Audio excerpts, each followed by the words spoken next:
¿Usted vio la película que ganó el Oscar, Slumdog Millionaire? No, no. Le cuento más o menos de qué es. Es una historia de amor. La gente dice que las críticas no cuentan esa parte. Es una historia de amor bárbara.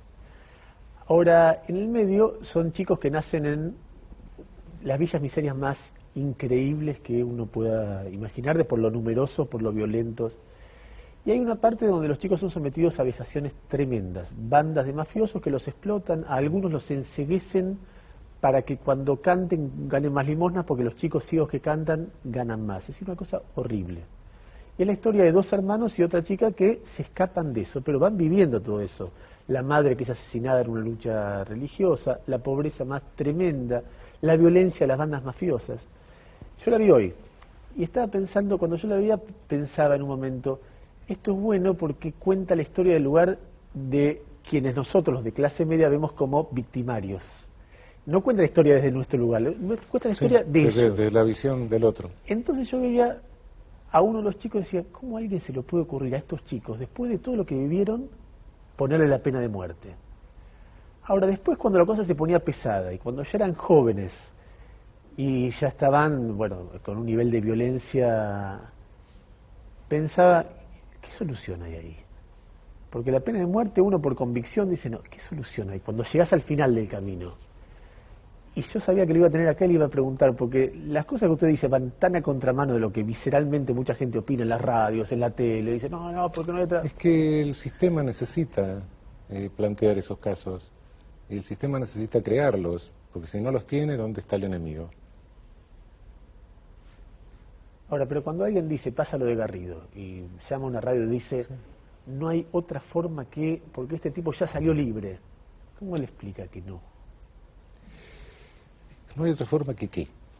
Que matarlo. ¿Y por qué salió libre si no debía salir libre?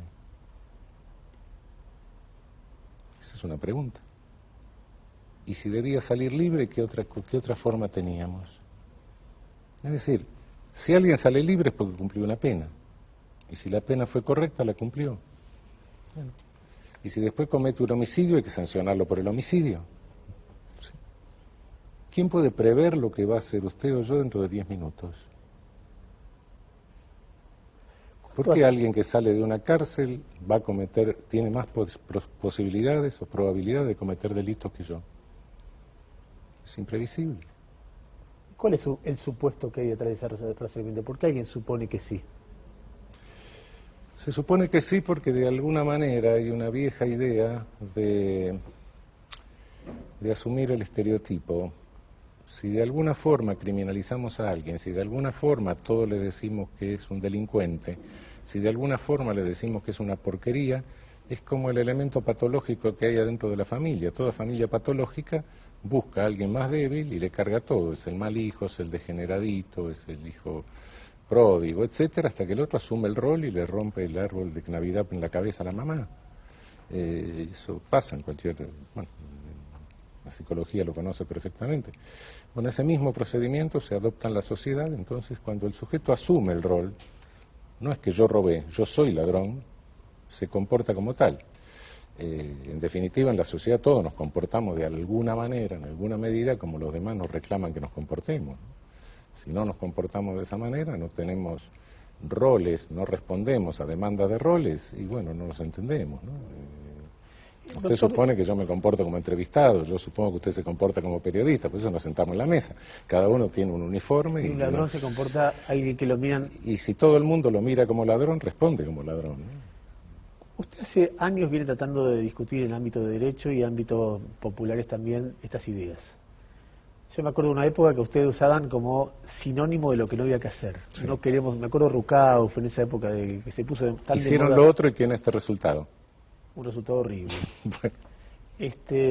Y ahora lo veo en la Corte Suprema. Me acuerdo que lo entrevisté el día que lo designaron y le dije las vueltas que da la vida y usted se mataba de la risa. Sobre la condición humana, ¿qué opina usted cuando tantos años haciendo esfuerzo para convencer seamos tolerantes, entendamos al diferente, entendamos al más débil, matarnos entre todos no tiene sentido, y escucha gente vociferando todo el tiempo? ¿Es optimista, es pesimista? ¿Le da cansancio, le da tristeza? Yo soy siempre optimista. Es decir, estamos viviendo en un mundo que está lleno de enormes riesgos. En su momento lo escuchaba usted hablando de lo que está sucediendo en esta crisis. Lo que pasa es que los riesgos no los vemos porque hay un condicionamiento de medios masivos que nos condiciona los temas sobre los que discutir, los temas sobre los que hablar y hasta cierto punto que hay que decir, ¿no? Entonces uno abre el diario y se encuentra la mitad del diario noticias policiales o judiciales penales y la otra mitad del diario deportes. Entonces discutimos de las dos cosas. Todo lo demás queda fuera del ámbito de discusión o se da por sentado de que funciona y bueno, en los años 90 se daba por sentado el festival del fundamentalismo de mercado. Un día, aun pese a que hubo voces sensatas, no sé, Soros, Stiglitz, que más o menos fueron diciendo, Krugman, el Otto Viana, que avisaban, dicen, mire que, bueno, perfecto, hasta que un día nos sorprendió la crisis. Hoy hay voces sensatas que de alguna manera nos dicen, miren que están acabando con el planeta. No, nadie dice nada. ¿No nos sorprenderá mañana una catástrofe ecológica? No se habla de deportes y de... No, claro. Creo que, bueno, de alguna manera espero que el ser humano reaccione antes, ¿no? Ahora, pero no me responde la pregunta. Soy optimista, si no reacciona antes, no va a haber más ser humano. Van a quedar los cefalópodos del fondo del mar, dice un biólogo, que con unos millones de años se van a empezar a desarrollar inteligentemente. Yo espero que esto no pase, que no haya un cefalópodo antropólogo que diga que hubo una raza extinguida de gigantes estúpidos que creyeron en el sistema penal para resolver todo, ¿no? Doctor, antes del cambio de jefe de policía bonaerense, usted hizo una declaración muy fuerte que dijo que el problema de la policía en la provincia de Buenos Aires no es que la policía detiene y la justicia libera, como dijo la presidenta, no es que no hay leyes más duras contra los menores, sino es que la policía recobró autonomía y cuando la policía bonaerense recobra autonomía, pasan las cosas que pasan, bueno, uno vio los secuestros extorsivos como volvieron y qué sé yo.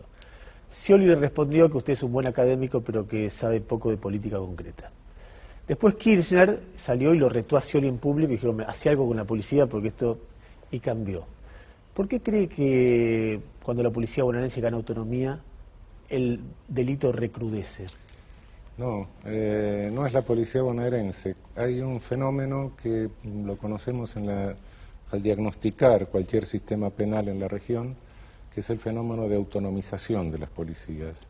Autonomización de las policías significa que la policía se autogobierna, que se autonomiza del poder político. El poder político en serio, no partidista quiero decir, sino de las autoridades políticas. Esto significa que autonomizarse, que va teniendo sus propias fuentes de recaudación, sus propias fuentes de subsistencia, y en ese grado de autonomización llega a dar golpes de Estado. Cosa que, bueno, en América Latina no ha pasado a nivel nacional, aunque en el 2003 en Bolivia hubo un enfrentamiento armado entre ejército y policía, pero en algún estado de Brasil hubo cosas de esta naturaleza. Se derrocó algún gobernador por la policía. Ah, ¿sí? Yo creo que el riesgo es la autonomización de la policía. Esta autonomización de la policía la vuelve disfuncional para la seguridad. Ese es el problema.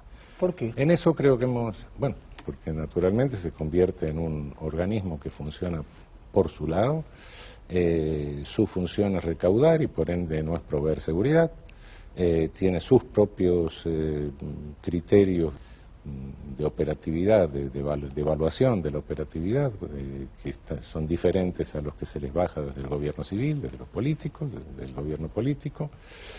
Y bueno, y después llega a las cosas que llega, que hemos visto en muchas partes, es la policía que organiza secuestros, la policía que trafica todos los servicios ilícitos, o que se convierte necesariamente en partícipe de todo eso. Crimen organizado no hay si no hay corrupción en el mundo, eso en todo el mundo. Algún nivel de participación de estamento estatal tiene que haber para que haya crimen organizado, si no, no hay criminalidad de mercado. De modo que todos los servicios ilícitos, el riesgo que hay es justamente la facilitación de la criminalidad de mercado por la autonomización de las policías. Ese es el gravísimo riesgo.